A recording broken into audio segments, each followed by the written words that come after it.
great to work with Deborah Chow, our brilliant director, and for her to direct all of the series. It means that it really felt like we were just doing a long movie. You know, that's what it felt like to shoot.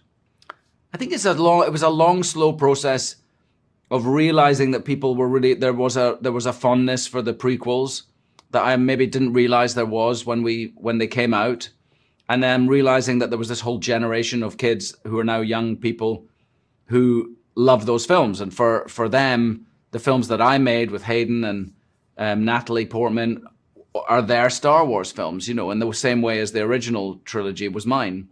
So that made me appreciate more the work that I'd done in the world of Star Wars and what it meant to other people.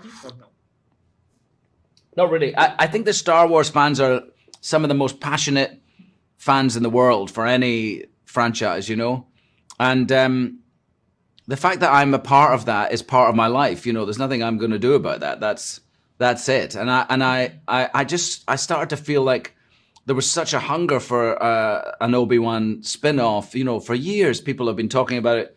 Since there has been social media, people have been talking about it on social media. I want everyone to just see it without knowing anything about it. You know, we try really hard to keep the whole storylines secret. And all I can say is I think they'll be satisfied. I think the sort of work we did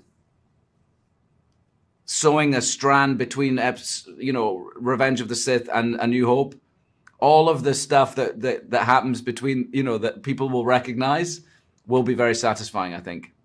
And the stuff that's new will be surprising and cool, I think. I love Hayden, and I was happy to work with him again. It was a great pleasure to see him after all these years.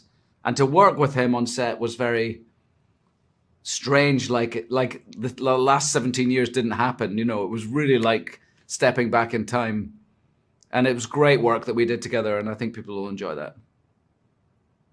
Well, the technology is so much different. The technology is so different, and for the actors, it's lovely to be able to be. You know, we have this huge LCD screen that surrounds the stage, and if you're doing a scene in the desert, look everywhere you look around you is the desert, and if you're flying through space, then space is flying past you out the windows of your spaceship. So it feels much realer, you know, than the blue screen experience of the original film. So the technology makes it much more realistic, I think, for the actors. So that's a real step in the right direction. I don't feel that we're going to disappoint the fans. I think we spent a long time, years, in honing the story and figuring out a story that sits between the two films, you know, the episode 3 and episode 4, but at the same time has its own feeling, its own vibe. And I think we've done that, and I've seen them all, and I'm very, very happy with them. So I don't feel like we're going to disappoint the fans.